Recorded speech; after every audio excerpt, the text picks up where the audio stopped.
Andy Shayler. Bambos Charles Demetriou. Andy Shayler. Wednesday afternoon in a mixed weather type environment in Amsterdam. It's emotional weather. It's emotional weather. Today we have Joe Cyr. Joe Cyr on. And we're going to talk to Joe Cyr about what, Bambos? Learning to love himself. Yeah. Exactly. And we're going to do that on Oh, Wonderful Chaos. Yes, we are. Yes, we are.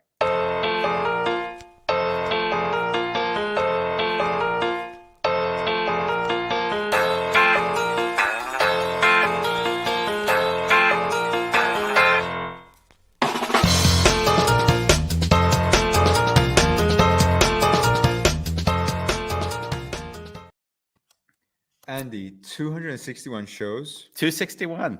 I do not get bored of our tune. I don't even know if we had No, it from I the very know. beginning. I've never gotten bored of our tune. Yeah. I've never gotten bored of that tune. So tell us about your shirt. Today, Ronnie, she said... Andy, that was a rhetorical question. I don't care. Well, now you got to listen to it. No, I don't. No. I'm not listening. Because I'm not listening. Every half a year, Ronnie starts saying, "Are you really going to wear that shirt out?" Like she says, "You can wear that shirt in, but you can't wear it out." So then I'm like, "Babe, what's wrong with this shirt?" She'll say, "Well, there's a hole in it," or she'll point out everything that like makes the shirt not look as it looks nice as it first came in. This is the first time I've ever worn this shirt. And your hair looks good today. Nice. Well, yeah. I didn't do much outside of put on the shirt and get out of bed. I'm notorious for my first Zoom call of the day will be the first time I'll have looked at myself in the mirror. So I'll often be fixing my hair on a Zoom call because I wouldn't even know what I look like before that Zoom call starts, right? Yeah. So Joe Cyr. We know him from And It's Fucking Great hashtag group, Facebook group. If you're not part of that group, join it only if you're not a caretaker. Yes, no caretaking. So Joe, we've never met Joe, but it's strange. Like I feel like I know Joe so well because he is one of the most active participants on that group, and he will share the most vulnerable and some of the most beautiful things, which everyone can relate to. At some point in their lives, they've had those feelings, and yet not a lot of people share them. Yeah. So when I was doing our show, Joe would often post on that group page, and I felt immediately like, wow, I just want to have him on any topic, just to sort of spend time together and laugh together and just humanize the connection. Yeah, because even though we know in a way one another, we haven't actually had time together. Yeah. So I also, I mean, he added me, I think, also from the group. And then, I follow him a little bit. On his birthday, I sent him a voice message. He sent me a beautiful message back. Like, wow, man, beautiful. Like, just the way he met me. Yeah. I had to laugh when we brought him on just now before we started. His 15-year-old daughter said, and we quoted it, you will get... I hate podcasts. You'll get 3 views because podcasts are lame. I love it. That's the 15-year-old. He also has a 13-year-old girl, but the 15-year-old basically is telling us, Bambos, that our life is meaningless. Yes. Because we spend an hour a day being lame. Yeah. Yeah. That's really nice, isn't it? An hour a day just being lame. So why don't we bring their father on and be lame with him? Yes, we will. And Bola Long is also joining us today from South Africa, who tells us that one day the two of us must dance to that tune for the audience. I will do that. I'll need to practice a little bit ahead of time because I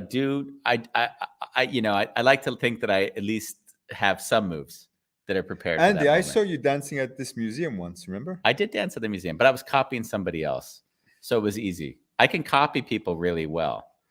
Joe Cyr. How does it feel to have the last name of somebody who should know more than everyone he talks to?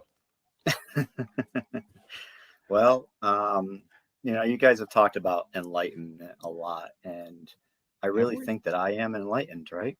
Nice. You are a seer. You can always say that. Whenever anyone tries to challenge you, just say, "Hey, I'm a seer. I know things." Yeah. No, So that's a good one. you really did not want to come on this podcast. Um, What did I have to do to get you to be in the position you're now in? Well, I really think that you were persistent, and sometimes that's just what I need. I need that persistent person, to really just keep me Mm, accountable. Yeah. Mm, So thank you. nice. thank you. Yeah. Like Joe, as I'm with you right now, I feel that I don't know, you feel soft spoken, but there's a kind of tenderness to you, which I want to acknowledge. Mm, Like even the title, Learning to Love Myself, Mhm. it feels that there's a softening as I look at the title and then tune into you. mm, So I'm really enjoying being with you right now. I appreciate that. mm. Yeah, because we Um, could have called the show "Fuck Everyone Else," but is it too late to change it? but we decided to call it "Learning to Love Myself." That's because are we allowed profanity on the show? Yes, I hope so. your mom is probably watching. We apologize to your mom. Thank you. I do have a tender heart, but not so much a tender mouth sometimes. So, Mm, um, So Joe, learning to love yourself. I mean, that's such a broad topic, and I'd like when you hear that title, take me back to the first moment where this statement was true for you. mm, thank you for asking. It's a great question.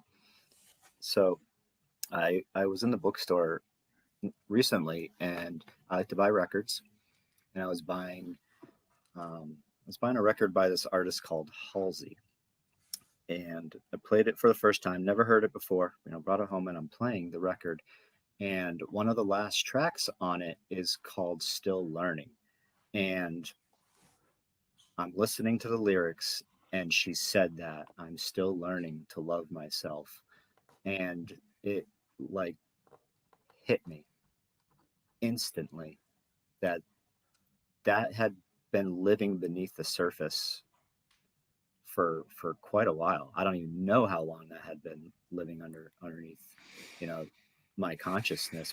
Basically, for lack of better words, um, music speaks to me. It speaks to a lot of different people, and that really was just like if the light bulb went off. Let's just use that analogy, right?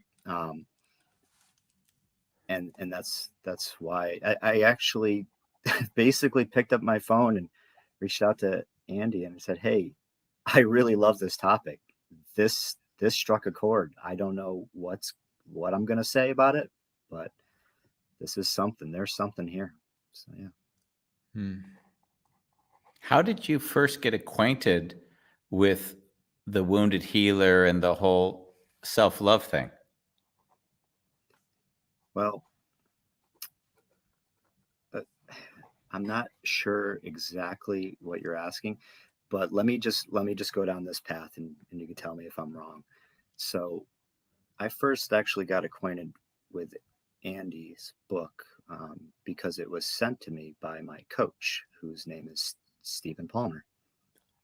So he Oh. is the connection. He is the reason that I know you beautiful gentlemen. So Mm, um, yeah, that's the link here, and he was actually the one who really started asking me questions that started to crack me open. I mean, he had me crying within the first like 3 minutes of the first phone call I had with him.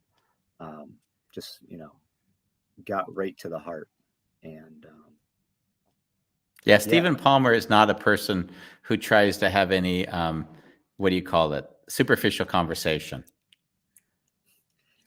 true.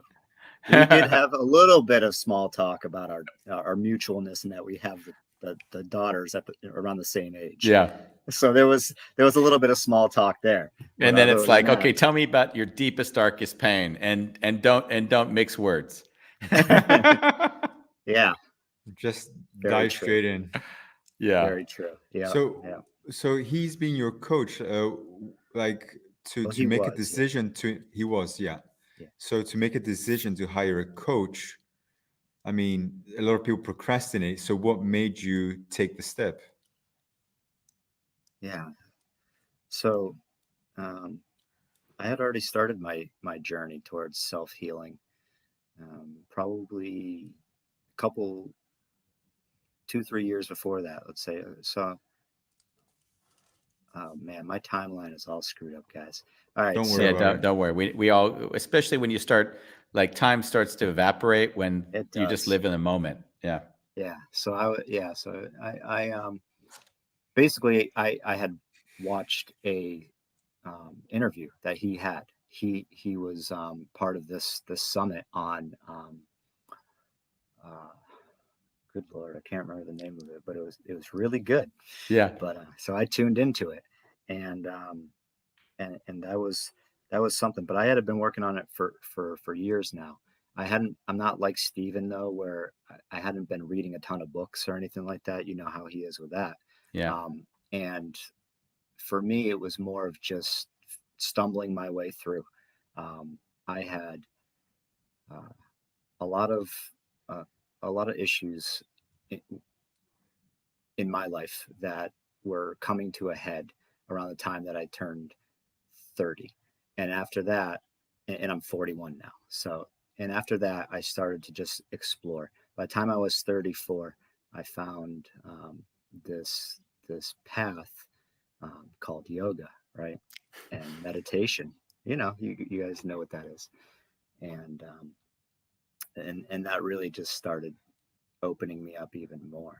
So, Wow. And what was it that the yoga and the meditation gave you that before you weren't able to see or access? well, not much at first, to be honest with you. It really didn't do shit for me at Huh. first. I was very pragmatic about it. I thought yoga was going to help me, with my shoulder problems and, back pain. And the meditation, I just didn't want to be stressed out as much. And it really didn't help with that very much. Um, you know, I, but I, but I don't know what it is, but I couldn't stop doing it. I would read, and not a lot of reading, but the reading that I did do was telling me that I just need to keep at it. I need to be persistent. This isn't a quick fix, and it's very true. It's not a quick fix. Hmm. This is a journey that just takes many different turns. It is not a straight path by any means. I mean, I could sit here and probably just bore you to death with all the different you know things that I've tried and mistakes that I've made along this path. But when I met Steven and I started talking to him and he opened me up, that's really when I started to become more vulnerable and I actually started my blog. That's really when I realized um, that um, I wasn't connecting within. I wasn't accessing emotions. That had been closed off. I had closed that off within myself long ago. Wow. Um, yeah, Well, growing up, Stephen can clearly relate to that because all of my talks with him have clearly come to how did he overcome, his own childhood traumas and things he needed to work through. So it yeah, must have been wonderful to see through his eyes again his life comparing this course to yours. he and I related on many things, the father things, yeah, the childhood things. We really clicked. Um, I had hired him as a coach, but in the end, I think we were pretty comfortable as friends. Mm. Um, and that was special having that connection. Um, Hmm. and since then, I've made so many more connections with so many other heart-centered people. It's been just a wonderful journey. But at the end of the day, I just still there's like I said, until I heard that song, there was still something with like I just feel like I don't belong. Mm. I feel like um, you know I'm kind of the black sheep a lot of the time. Yeah. People always tell me, Joe, you're different. There's something, you're I can see what you do in your daily life. You know, you're a father, you're a manager for a corporation, you're, you know, you're checking all these normal boxes off, but you're not you're not normal. Like and that's not meant in a negative way. It's just that they see there's something else. And I don't ever see that. That's the funny thing. I'm just like, no, I'm just doing me. I'm just trying new things because I don't want to be, you know, I don't want to be sitting watching Netflix all day. Yeah. You know, so when you look at the journey, like the self-love journey, right? In a way, it's kind of abstract because we say self-love, and anyone that laughs at woo-woo and thinks that like things like, oh, you guys are just spouting out words, but they have no real meaning. And for me, there is real meaning to what self-love looks like and what it doesn't look like. So, and my question to you would be, what would you say self-love looks like in your world? self-love to me is actually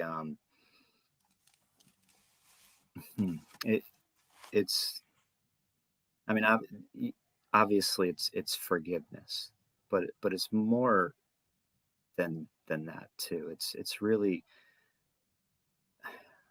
like if I'm sitting in a room and I'm speaking, or I'm watching something, you know, a movie or something like that, and there's people around me, and something triggers me or just brings up an emotion like sadness, and I start to cry. My first reaction is to hide that. I don't want to be. I don't want anybody to see me crying. I don't want that to be seen as a sign of weakness. Um, even the people closest to me, you know, it's shame, right? And self love is learning how to laugh at that, and you know, and just accept it. That's what I feel self love is. Yeah. Oh. I But love I'm how not there you. yet. I love how you lit up as you were speaking. You mentioned self-love is obviously forgiveness, and my brain was like, huh? So can you speak to that a little bit, I or think give I me a got a little bit of little. context? I think I got a little heady on that one, Bombos, and I was just like trying to think too hard about it. Yeah, it. So forgiveness, you know, is probably not the right word I would have I could used. certainly see forgiveness in my case for it. When he said it, I connected to it, right? Can you give context? Only the same story I've told 100 times over. Which book? I think I'm telling the same stories in all the books now. But when I judge another person, I'm also judging that in myself. So my dad was, you know, when you spoke, I had the story come up in my mind. So when I was a kid, I remember distinctly I was crying because my dad was being verbally abusive in some shape or form. And then he started yelling at me for crying and saying, "You can't manipulate me with those tears." I love his dad story. So he started screaming at me even more for crying because it made him feel uncomfortable. Where it was a sincere expression. I certainly wasn't crying because I was needing anything from him. I was crying because I was being screamed at. But the thing was that what I've seen in the game of self-love is a lot of times I'm forgiving myself for, in the case of what I didn't want to be. I didn't want to be like my dad, and my dad was always angry. So what ended up happening for most people, when they resist something in themselves, they suppress it, and over time it gets suppressed to the point where it's an explosion. So it's a narrative that we've discussed about. A lot of people talk about it. I saw it in my own life, so it's not a story. It's a clear feeling of what I've experienced. Yeah. So what I see in my life, I actually, to heal, will start to forgive myself for judging myself or my dad for being angry. Like I actually have to forgive that, because in some ways I'm also forgiving myself for actually not seeing it all that time. So I've judged him for being angry, and in judging him, basically I saw that I became angry. So in forgiving him and saying, oh, I love him for actually that anger, I just never knew how to deal with it as a kid, I also freed myself of that in myself. He was showing you his authentic self in that moment. He was though it wasn't authentic. I comfortable. couldn't deal with that authentic self. You know, if someone were to say that to me now, I'd laugh and say, "You're right. I guess I am manipulating you." But let's just say for the moment that there are also feelings behind those tears. What happens to you? You know, I mean, I wouldn't deny the other person's experience, but I wouldn't let them. You know, but as a kid, you can't do that. Yeah. So, yeah. You also shared that you're not there yet, and it's like I have times when I don't like myself, and there'll be days where I fucking love myself, and somehow the consistency in these polarities is just being present with everything, not to be overwhelmed by, oh, I'm loving myself, it's great, or I hate myself. Like just noticing those fluctuations is something that I've been practicing, and just enjoying both. Oh, apparently I'm not feeling really comfortable today, my body. Yeah. And it kind of becomes almost, I would say, even fun or curious to look at myself through that lens. How is it for you? It's an interesting experiment, right?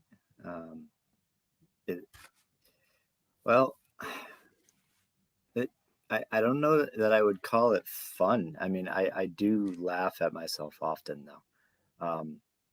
But one of the things that helps to bring me down, to ground me when I start to see those fluctuations that you're talking about, or getting overwhelmed in general, is it sounds silly, but it's just looking up, right? It's just looking into the sky and realizing that none of this is really that big of a deal. That there is far more out there and in here than I can possibly ever see. I was hoping that the meditation would show me a lot more of what's out there, what's in here, and I guess in doing that, I set up this expectation, and it's really set the framework for not getting what I'm looking for. Right? Clearly. Have you? Let me ask you a question. You know, both of you. Have you ever sat with the age-old question, "Who am I?" And a two-part question. So, have you ever done that? And then, what's the response that you get? Yeah, I've sat with that question, and normally it's I don't know. Like, Right. there's a part of my brain which I'll go to death, and ultimately I don't know what happens anymore. And I tend to have this question a lot if I'm doing introducing extremities into my life, like sitting in an ice bath for 10 minutes and just meditating on I don't know. It's really painful. It feels like there's 1,000 needles piercing my body. Oh, what is this body? And what is the thing in my brain which is what's the word? Like going against what's happening right now? Can I be at peace? Who's the I? So I can go down a whole rabbit hole, and in the end, I just don't know. And can I be okay with the not knowing? And there's a kind of helplessness there, which I've come to terms with allowing it to be there. That sounds like the self-love thing almost a little bit. If you're coming to terms with not knowing. When I ask the question, two things happen. One of two things will happen. Either I won't get a response. There's absolutely nothing, you know, and I'm just sitting and breathing, which I think paradoxically tells me that there is nothing and everything all at once. And then the other thing that sometimes happens is what Bombos was saying is I get all this feedback, all these little answers. I'm this, I'm that, whatever. But but then I just start writing it off as like, oh no, that's not really true, or that's not enough. That's silly. Why? How can I think that I'm this? And it just starts a strange dialogue. So yeah, I was just curious how that experience is for you. That's all. That experience always puts me in a deep meditative state, and it kind of it reminds me of these videos where there'll be like a macro view on a small on an object on the planet, and then the zoom out occurs, and then that object becomes the state, and then the country, and then the universe, the planet, and the universe, and just continues to expand outward. And I'm often, when I'm answering a question like that, I'll sort of feel the context of any of those answers, because I can answer it from all of those contexts until I'm sitting with only the senses which exist, which go through all the filters that I've already had established, and then I'm just feeling like I'm on DMT, because then all I am just senses without any interpretation. There's just being without anything attaching or associating or connecting and then trying to make sense of. So the sense making shuts down, and then there's just the presence of being and feeling what that feels like. That's very visual. Interesting. I like that. I love that too. Yeah. I was walking with. It's also how I go to sleep sometimes if I'm having trouble going to sleep. Well, being with Andy, like from the day I met him in 2014, if I have to describe him, he's just being. I've never seen him trying to be, but he's just being. And so I was walking with my love today through this park, and in Amsterdam we have a lot of like cut down trees, and they put them on the side as decor. And I told her, like 20 years ago there was a big log like this near my house, and over the 20 years, through the weather, it just decayed. And somehow, as I was saying that, I tuned into, oh, I'm 44 years old, so maybe in another 40 years that's going to be me. So how do I choose to live the next 40 years of my life, as opposed to getting in my head and trying too much?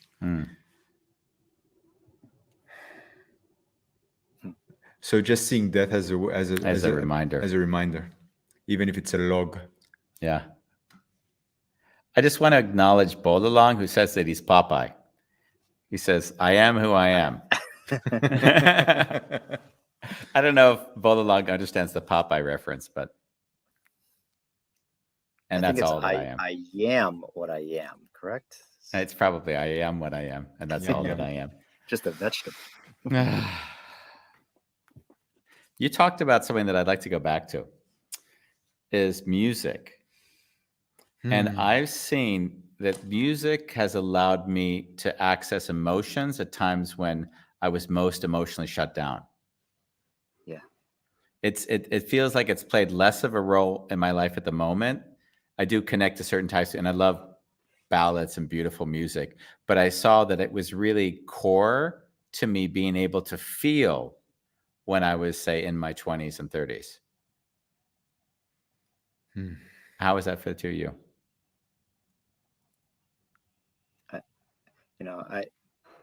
I think when I was younger, teenage years, early 20s maybe, I used music a lot to not feel, ironically. Heavy metal? Yeah. It was, I was listening to some really, really heavy things, going to concerts and, just being deafened and numbed. And yeah, it was really intense back then. And And the only explanation I have it was right now is that, oh my God, that was, I never thought of that before now, that it was numbing the emotions. That was really more of shutting down further, because that's what I thought I needed to be doing. Wow. That was the story that I had accepted, right? That Yeah. had been. But if I was going to have an emotion, it was going to be one: anger, right? Yeah. That was the only acceptable one. So that's why, I listened to that angry music. Yeah. It holy shit, epiphany, light bulb, there it goes. Yeah. Thank you. When you say numbing, though, like, Yeah. if you would take a guess, what were you numbing? Pain. Yeah. I mean, for me, I just didn't want to feel um, a lot of different things, and I was doing different things to accomplish that. And I never really thought of the music as being part of that. I would have always said, "Oh, I was just drinking a lot." Yeah. Social circle. Yeah, I I was with my friends, and when we were together, we drank. That's what we did. Um, and and ironically, a lot of the times, that drinking would bring out more emotions in me than anything else would be, when that's not really what I was probably going for. Yeah. And I would take I'd take walks with some of my friends, and we would just get into these really heart to heart conversations and bond. Unfortunately, while not sober. Yeah. Um, Yeah. Interesting how in that way the alcohol lowers your guard, and then you Yes. think, why do I need to drink in order to have emotionally connected conversations?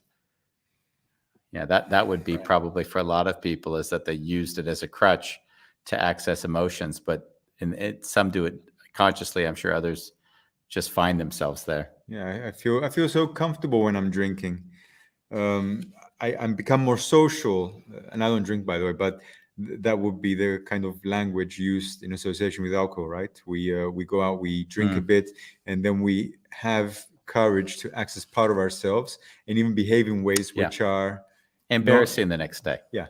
But yeah. you can use alcohol as an excuse for what you did it, why you did it, like also asking a woman out or something to get rejected when you're drunk isn't half as painful, right? Yes. Like I can't help but think about my own childhood, because I spent a lot of my childhood looking for connection and love, and I just couldn't see it, even though it was there. It just wasn't there in the way I wanted it to be. So from the age of 15 to the age of 25, when my father left, and that was like the last straw, I became a drug addict. I was doing drugs, alcohol, numbing, waking up in places which I never remembered going into. And even to the point where life was so painful, I tried to end it 5 times. And we had a podcast last week where I spoke about that a little bit. So as we're talking, when I came out of it, I was like, wow, I need to catch up. And I flipped the other way. I started being healthy. It was all necessary, but I realized both polarities. There was no real love happening. They were both survival modes, and it was only until I would say when I met Andy, he gave me the first. Actually, you gave me so much love when we first met. Because I thought anger was normal. I thought, I thought anger was socially acceptable, and Andy loved me, but he put all strong boundaries, and he guided me to be more at peace with myself. And I remember him recently, that's the only thing I've ever wanted for you, is to be more at peace with yourself. I think what you're speaking to is one of the things that's hardest for people to get also in my current relationships when I meet new people is that to be strong and totally open and loving is a foreign language. In a way, it's like if I see, like, I'll get projected on because I will be strong and confident around the things that I've made so many mistakes about that I already know in the context where they won't work, at least where they haven't worked in my past. Like, so like I'm very, very confident in that. And that confidence is anxious for people, especially a 25-year-old who hasn't maybe had that same experience. And then I've seen that often, sadly, it'll become a projection of, oh, this person is aggressive, or, like, because they're not comfortable in their own skin, so they need to judge the other. And I think one of the phases I went in my own self-love was saying, you know what, I actually am going to embrace what I know. I'm going to stop pretending like I don't know things so that other people can feel less uncomfortable. And at the same time, acknowledge that everything that I believe I know is always limited. So I'm always going to be open to discuss where it might be flawed or seen in a limited context, and on and on. Yeah. And so that's this polarity where people really have a hard time, because if you don't look in the world of this sort of right and wrong, I know and you don't know, but you look in the world of, hey, I'm going to trust my experience and realize that my experience is always limited, then there is a degree to which you have to love yourself enough to know that you actually don't have anything to defend anymore. If someone says I'm an idiot, I'm like, yeah, okay, I am an idiot. And where does that impact us? Like, I won't defend that. That's the self-love in my own life.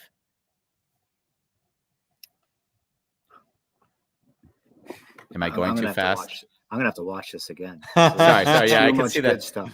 Yeah, sometimes because it's so much a part of me, I talk about it like it's just, but it can blurt out because it's so how I live. But I also understand that but what I really get from Andy is, if someone does call him an idiot, because he's at peace with himself and who he is, there's nothing to defend. So all of a sudden, because he's not reacting to the person, there's a space of, oh wow, what makes you say that? There's more a space of exploration as opposed to opposition, and that creates connection, as far as I'm concerned. I've seen it. There's also a point where if I see like an unexamined life, so somebody who has no responsibility for their projection, I also have less and less time for it. So if someone comes to me with an opinion around something that's so separate from their experience, I'm like, I don't really care. Like, I mean, tell me how it is for you. Like if someone would say to me, if they start throwing words like professional or unprofessional at me, like I'll be like, hold on. Andy, you're unprofessional. You're unprofessional. Like who cares? So what is it that you are noticing that makes you uncomfortable? Because as soon as you use professional, you're elevating yourself to another person and talking down to them as if you know what professional is and they don't. Or Joe, you're too vulnerable. Yeah. You're too vulnerable, Joe. I know you've talked about this before regarding relationships, but what do you do if this is family? That person who's We can go there. I just put on this one, but we'll take that off for a moment and go back to Joe's question. And what do we do what's family now? If family judges you, let's guarantee your family is watching you right now, Joe, and they're judging you 100%. Why is Joe on the show? Joe is putting himself in an uncomfortable position unnecessarily. What are other people going to say? What if people are going to say, how does it reflect on me? That's my sister talking. Yeah, everyone. They're all watching you. And the funny thing is that what I've seen for myself is that everyone gets to take their journey. Like to say, this is your journey and you happen to be sharing part of it with us. And because you're sharing it with us, other people benefit from it, especially people that have had the same challenges you've had. So I would say, I want my life to be an example of what I want to see more in the world. Let me know when you want me to high five him for you. I don't know. So if for those judging Joe at this moment, let's agree that in you judging Joe, there's something that you're not appreciating in Joe at this moment, is that he's taking risks for the betterment of other people who have the same challenges and aren't able to come on a show like this because they're too insecure and uncomfortable. And in spite of it, you're coming on the show. All right, high five. High five. And that's the challenge of life, is are we able to love that will also be judged by these people and then make it and allow that to be okay? Yeah. So now going back, I don't know if that answered your question or not. It did. And one thing that keeps coming up for me when you're talking a lot is that it seems like what you're really talking about, or at least what I'm thinking you're talking about, is the fact that our ego is really preventing us from doing a lot of that, right? And the whole part about self-love is actually letting that ego just, come at me, and I'm just like, well, okay, well, you know what, it's fine, I'm fine. It's not that big of a deal. I'm not going to die if I get on this podcast today. We can't guarantee that, Yeah. Joe. Like like as Andy spoke also, being here and you saying yes to this, it feels like it is part of your journey and it is an act of self-love, Yeah. whether others see it or not. It's you go to bed at night with Joe and you're the one that knows and how it feels, and everything else is just stories. Yeah. Yeah. And I come from Cyprus. I have a very big Greek family, and religious, sometimes very conservative. It's a small island. Everyone knows everyone.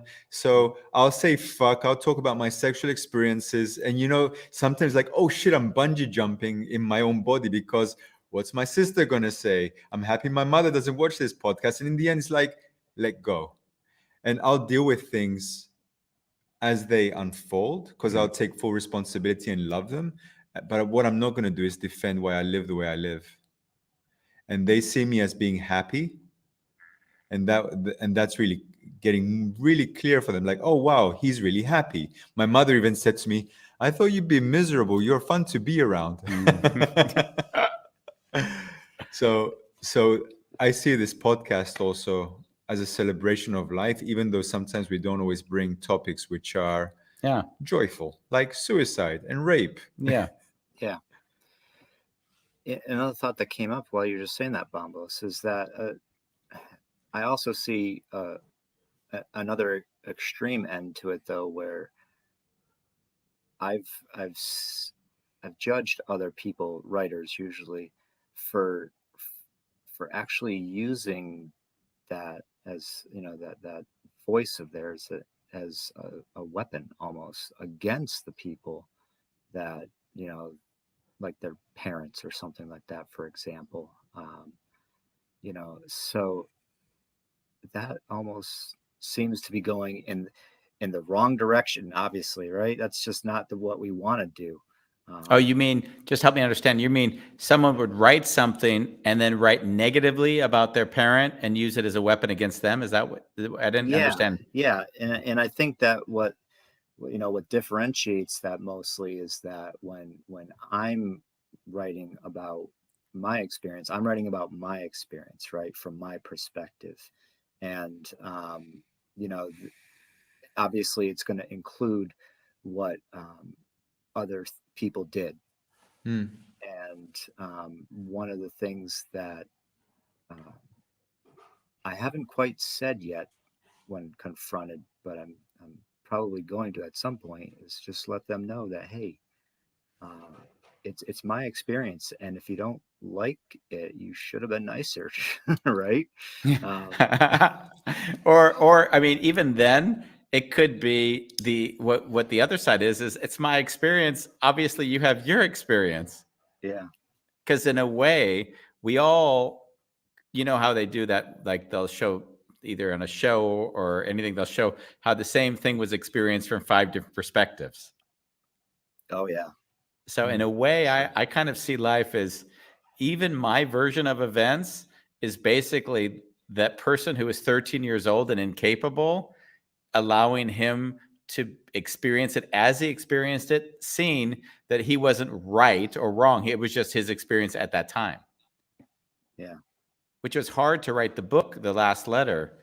Bambos, of course, will hold it up. Like that? Because in writing the book, I had to go back to emotions that I actually put down pretty deep in my subconscious, and I had to let them come back up and write from the feeling that existed at that time, not from the adult version of the feeling, because I could have looked back and wrote about it as a psychoanalysis of what it felt like to be a 13-year-old, but to go back to being 13 and write was a hard emotional journey, and that's something that I feel like if someone said to me, Andy, and this is the funny thing, they say, Andy, but when you write, that's not true. And I'd say, of course it's not true. It was a 13-year-old experience of that event, right? Yeah. It's really beautiful what you're saying. And it's the second time you're talking about it. So it feels that it's a fresh discovery that you've had because you haven't spoken about this in the past. I mean, I think I was aware of it. I don't know if I've spoken about it, but yeah. Articulating it. Oh, okay. Yeah. But yeah, so in your experience, I'd say even, and this is one thing I also find going back to the self-love practice, it's how men emotionally fuck themselves in trying to make peace with the past, is that they go, I shouldn't feel bad about that anymore because I know I was only 13 or I was only 15. So they spiritually bypass it by not allowing themselves to feel the pain that was unresolved then, and instead rationalize and say, I figured it out. I understand that emotion now. I don't need to rationale. I can rationalize. I don't need to go back to it. Like, it's just such a nonsense, because you'll see them totally held and uncomfortable and reactive and saying, I understand that already. I know that, and you already know if they were embodying that comfort, they obviously would be behaving differently. Yeah. Yeah. And it's unresolved, and then they end up repeating it at some point, right? Comes out sideways. Different. Yeah. Heather, I wanted to get back to Heather Poland. Do you know of Heather Poland? She's an old friend. Poland. This is a great conversation. It's unfortunate that society shuns expressing your emotions when that is a very good way to communicate. Yes. I would say it is one way of communicating, and I don't see it as good or bad. It is just one way. But let's think about it this way, because it's a broad statement. I'd love to make a nuance in it. Yeah. Is that I would say I've often seen I can communicate my emotions in different ways. John, you're an asshole. Okay, like I'm expressing my emotions. I'm fully present. I can even yell at you, but it doesn't take any responsibility for what makes me say that. So I get to use my feelings to then blame you for the way I feel. So I think when we say feelings, I'd always like it to get closer to what is the thing underneath the thing you've just said. What's the pain, the misery, the frustration? Like where are you going to show any of yourself in your feelings, as opposed to reacting and then blaming another? And I think in society, when we say we want society to like allow us to have feelings, it's hard because we also don't say, where do we distinguish between things that can be more or less helpful? The other one is, I feel that you're an asshole. Yeah, exactly. I've seen people do that before. Nonviolent communication. As long as I start the sentence with I feel, I can say anything afterwards. Yeah. That's great. But yeah, so yeah. We have some comments that came in. People are actually interacting with one another in the chats, which is quite nice. First of all, let's acknowledge. Is it more than 3 people? Yes, we've already hit about 15 at some point. So Yeah. we've, we've proven your daughter wrong. Bolalong says, I love drunk people. We proved a 15-year-old wrong. We've got something today. Patrick Legaly, who's joining us a lot, says life experiences gives us power.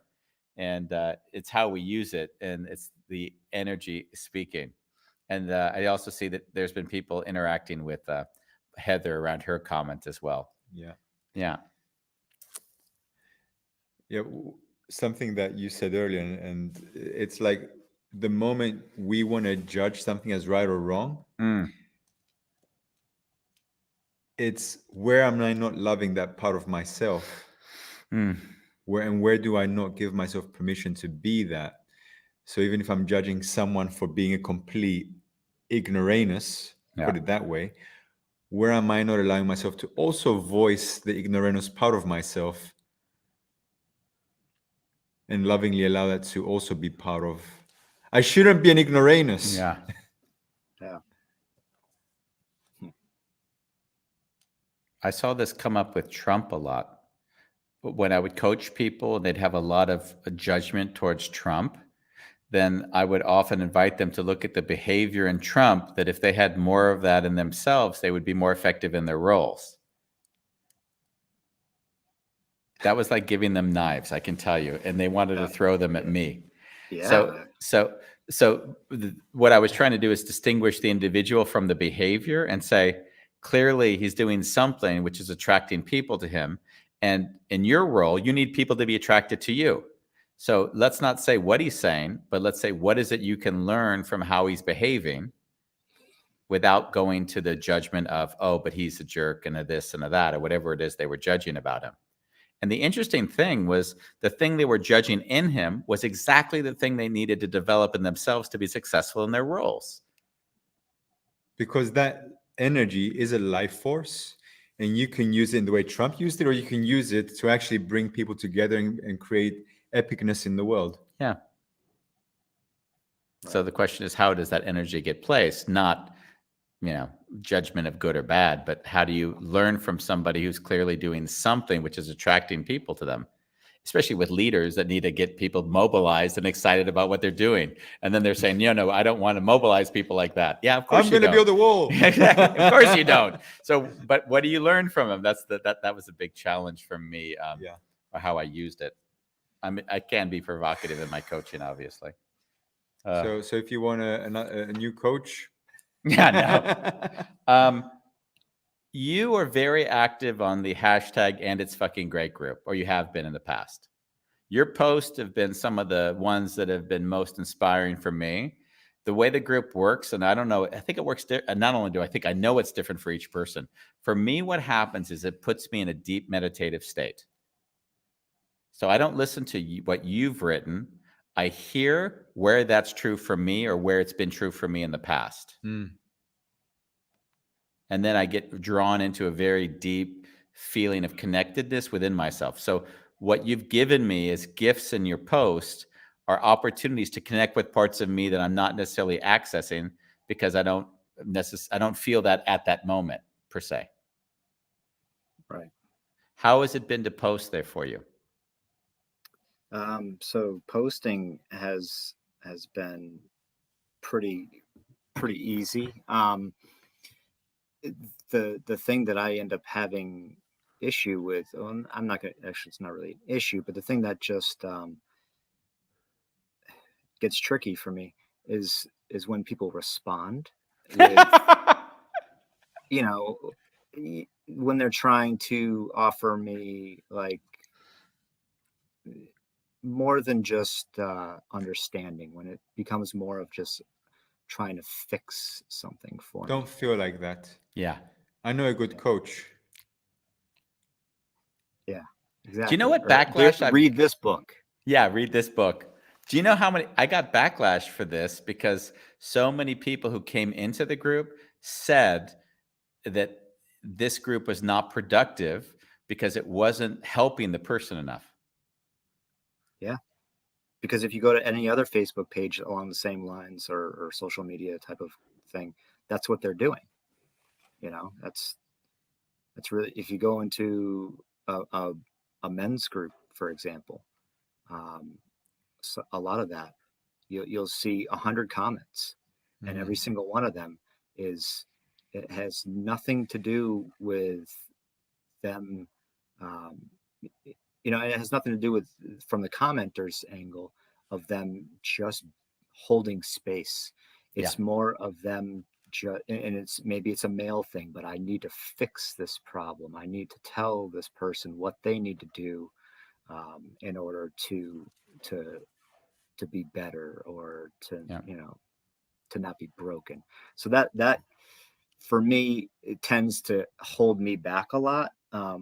It tends to just keep me from putting some things out there in certain places. And when I came to your group there, I didn't really experience that the same way. I mean, granted, like you said, there was a few people early on that were but I haven't seen that much lately, and it's freaking awesome. It's fucking great. So. Yeah, I had to tell a few people this isn't the place to solve or fix things, and they got really pissed at me. Yeah. Because in their mind, to the men's group. I was going to say, in their mind, not replying to your post meant that they weren't helping you. There was no consciousness that just holding space for someone to share their feelings is enough. Right. In fact, I was even accused of doing something irresponsible, because if someone's sharing what's going on in themselves, then basically there needs to be a group of people around to make sure that they can be taken care of. and that's why there's groups like that for those kind of people. Yeah. And this group is purely for But isn't it funny space how hard it is for people to get around the fact that maybe, just maybe, sharing your feelings and not needing anything other than letting them be shared in a forum where you feel seen is enough. Right. I remember myself, I shared something pretty vulnerable. I shared that I ejaculated in my sleep. And since I practice seed retention, for me, when that happens, it's almost like a hormone imbalance. I feel exhausted, almost to the point where I don't even want to be on my skin. And I remember waking up that morning, I was like, oh man, I really hate this. And the hardest thing for me to do was share it in the group. And I even had clients that are in the group somehow who said, come on, man, stop being like that. It has to come out somehow. It's like you're 15 again, right? Yeah. So I remember I really had to breathe and let go and just allow them to also be the way that they wanted to be. Yeah. But in general, I would have blocked them from the group since I'm an admin. Yeah. Don't make me an admin. Actually, can we? Yeah, Joe can be an admin as far as I'm concerned. No, but I mean, I love the experience. I really do. So Joe, out of an act of self-love, what's the next show we're going to do together? Yeah, add stress to his life. Where's No the area? stress. Where's the area you feel like you could, if you needed to give love to some part of yourself that you don't feel is there yet? What would that be? Well, we had talked about it before a little bit. It was going to be the original topic is the whole concept of boundaries. Yeah. And that for me seems to be like this deep, dark abyss, and I don't want to explore it. I don't know anything about it, and I'm fine the way I am, and I just want to move on with my life and not touch that. Yeah. Wow. Because that could mean terrible things could happen. That could mean that I actually say something to someone who, is close to me or I love that they may judge me terribly for and cut me out of their life. Right. So boundaries to me is something that I think we're going to have to talk about that at some point. So you're tolerating things in your life because you're too fearful of what you might lose if you were to say, no, this is not acceptable. Yes, I am shutting down and walking away and doing what I was taught to do when I was young, with the best of intentions, but I was always told to turn the other cheek. You know, which means close it up, lock it up, walk That's away. exactly where I feel it in my Yeah, me body as too. you speak, Joe. Me too. Oh yeah, right, It here, right? fucking hurts. Yeah. Yeah. And the Wounded Healer book, which you read, I'm assuming, Yes. because because Stephen Palmer sent you. Yes, he sent it to me. Yeah. That's what? He sent me that book, and I read that book. In the chapter "Fuck You and Your Fucking Judgment," how was it for you to read that chapter? If you even remember it. I don't. Okay, good. Yeah, I have the attention span of a goldfish. You know. No, it's all good. Well, in the chapter, I think it was one of the first moments in my life where I was being judged, and it was under the guise of giving feedback. And I'd always accepted that because I wanted to keep relationships. I didn't want to alienate. Chapter 13, page 65, fuck you and your judgment. And I used that same line on someone also, and it was kind of fun. We also have JC Barnett, who whenever there's a comment on the show, he always says chapter 13. So he's always referring it back to me. But the reason why I referred it back to you is because I think in a way, in that chapter, I can imagine there's connection with what we're discussing, because at that moment, it wasn't a family member, which made it a bit easier, of course. But I said, I'm not going to accept this anymore. Someone not taking responsibility for their emotions and then telling me that I should improve something to make them feel less uncomfortable. I just said no to that. Like, no more. You get your discomfort defines the world. No, you got to own your discomfort. And yeah. I think that was some of the best advice that I had received last weekend. I'm in school for massage therapy, and we had this circle, call it a support circle, if you will, where we got to speak about something causing us pain, because that was the whole point of it, was to be a therapist, to be able to listen to the client's pain, right, and be a good listener. So we went around the room, and I had my turn, and I shared my pain. And after we got done, one of my classmates told me, "You know what, Joe? You just need to tell people to go fuck themselves." I was like, "That's beautiful." Yes. It doesn't hurt. I think the world. I think that could be a good title for the show. I tell people to go fuck themselves. Yeah, maybe your 15-year-old daughter who says that these things are lame might watch us then. Actually, she sounds like a pretty good coach. Yeah. Dad, why are you doing something so lame? Come on. They do point out things that I do not see. Yeah. TikTok. It's all about TikTok. It's 3 seconds or less. Nothing happens in an hour that can't happen in 3 seconds. Yep. Thank you for coming on, Joe. I really do appreciate it. Yeah. Yes. Great getting to know you finally. Yeah. And thank you for all of the inspiration you've given both of us through this time.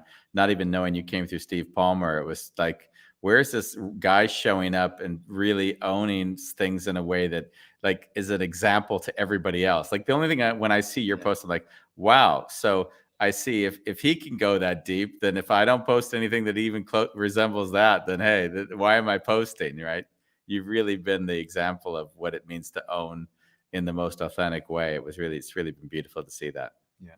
Thanks. I think if he was still in business, he'd probably use me as one of his client referrals. I'd hope.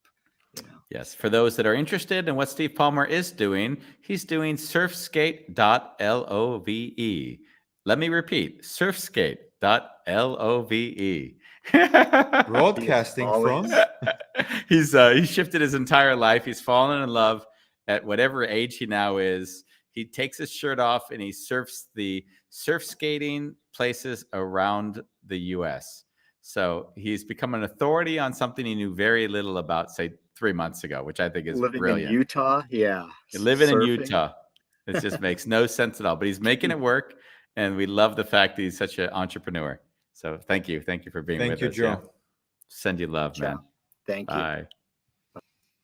That was a good show. That That's was a good fun. choice. It's fun. I'm happy he came on. I could tell that he was like he left me 2 voicemails that were very like the most enthusiastic. I'm going to be on the show that I've ever received.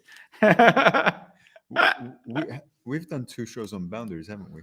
We've done shows on boundaries. Yeah. I actually had the show on with boundaries with him. And he said, because boundary shows do really, really well.